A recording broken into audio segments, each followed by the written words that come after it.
Hi, you all. This is Rosa bringing you Dear Families, a docuseries dedicated to the study and observation of the wild white-tailed deer that live in the rapidly developing town my home is in. Here we have Lana and her two babies that she's nursing, and we have Lana's mother, Sharon.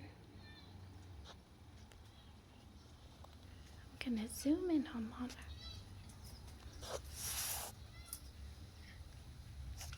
She has the sweetest, most beautiful babies, and she's an amazing mother.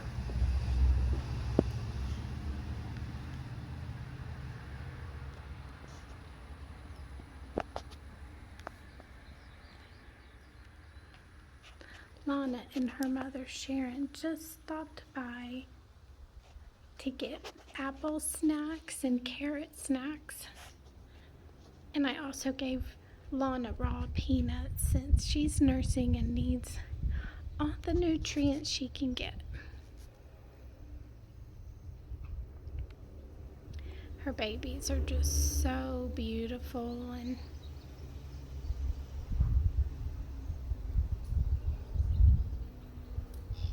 just gorgeous, sweet babies.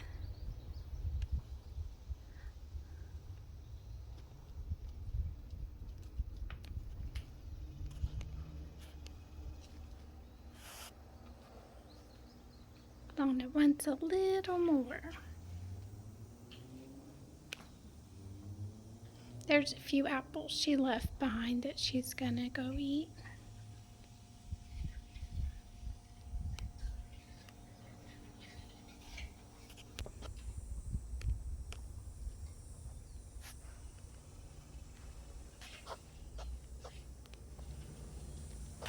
As I mentioned in the introduction, these are wild deer that live in a town that is growing really fast. And the babies are usually the ones that don't always make it through the growth, as they often get hit by cars. The adults have learned about cars and know to stay out of the way. Lana's two babies are about a month old now, and they've survived so far from traffic, and I'm just praying they continue to survive. Last year, one of her babies survived, and the other did get hit by a car. So I'm praying both her babies survive this year. Her baby River from last year comes by every day, and he's sometimes with his mom and grandma, and he's sometimes not. And her adopted baby, Ethan, comes by as well with River. They grew up together and they stayed together. They have each other to hang out with now their mom is busy with newborns. And they also hang out with their grandmother Sharon a lot too.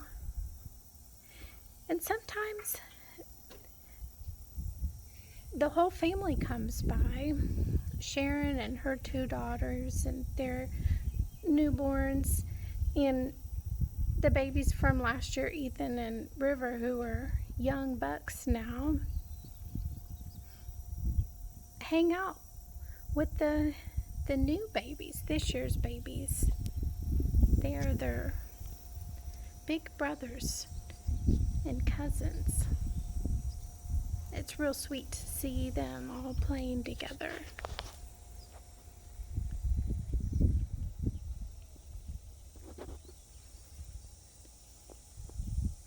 I have previous videos on the adoption when Lana adopted Ethan, because her sister was tragically killed by a well-meaning person feeding her corn.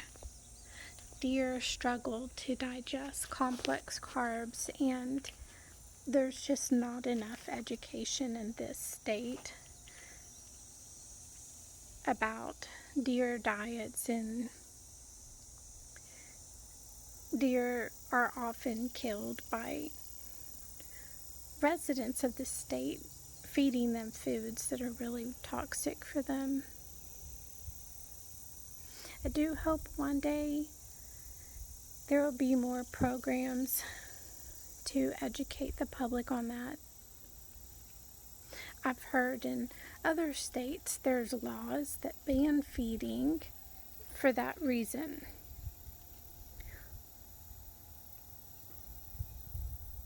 I think a little education would be the best solution, because the deer do come to residents' doors asking for fruit, because there's not as many fruit trees and nut trees as there used to be due to urbanization of the land. So they do need support. I did a bunch of research before I started giving them apples and carrots and raw nuts, just to know what they can eat and can't eat. But I do see people feeding them foods that are highly toxic, and it does kill some of the adults, which is sad to see deer die such painful deaths and babies to lose their mothers. All ages suffer from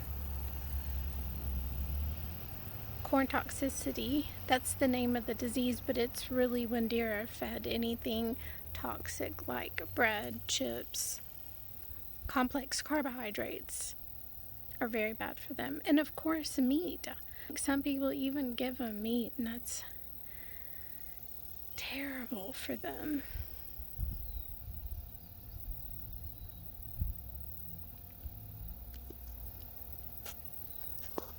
So if we get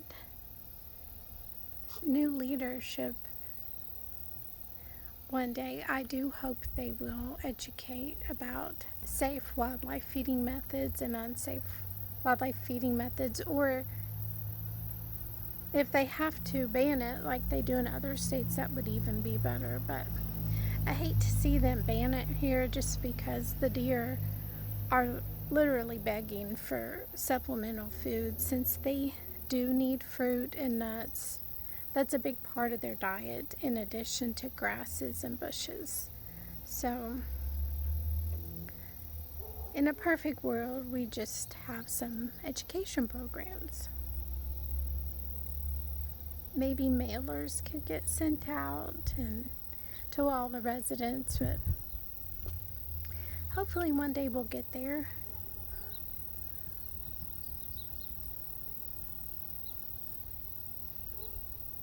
So this year so far, I haven't seen any losses from Sharon's family. Last year they lost Shay, Ethan's mom, due to corn toxicity, and I think it often happens in the fall, because that's when stores are selling corn to be given to deer. So that really, in my opinion, should be against the law, but it's profitable and stores are doing it, and it's just a old tradition to give deer corn, but it's really time for that tradition to get updated and people to feed them foods that are safe for them.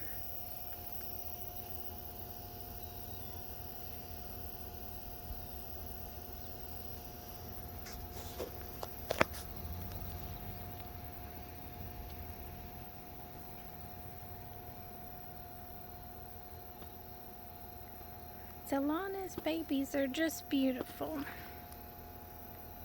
Keep them in your prayers that they stay safe from traffic. and toxic foods.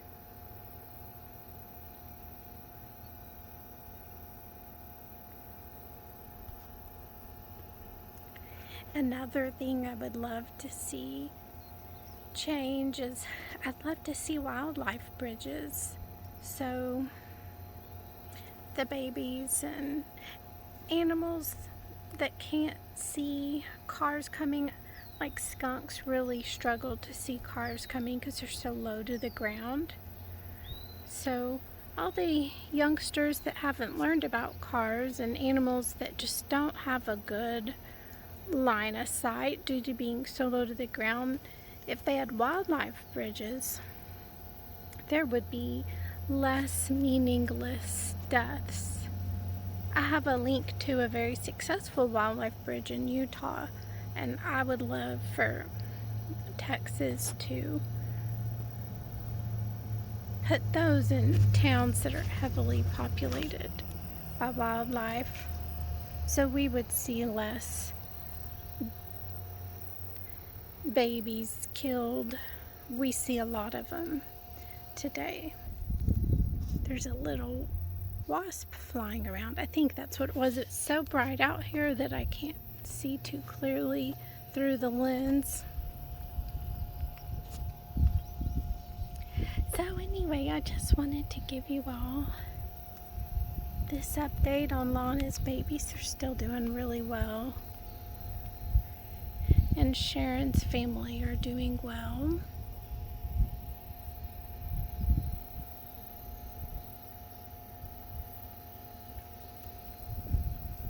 Lana's babies are running around, and she's going to gather them as they move on their way. I'm not sure where they're going to go today. They may hang out in this empty lot, or I hope they do. I love seeing them throughout the day. They're just bundles of joy. And I hope you all are having a great day and enjoying the nature and wildlife around you. Bye-bye from Rosewood Deer Families.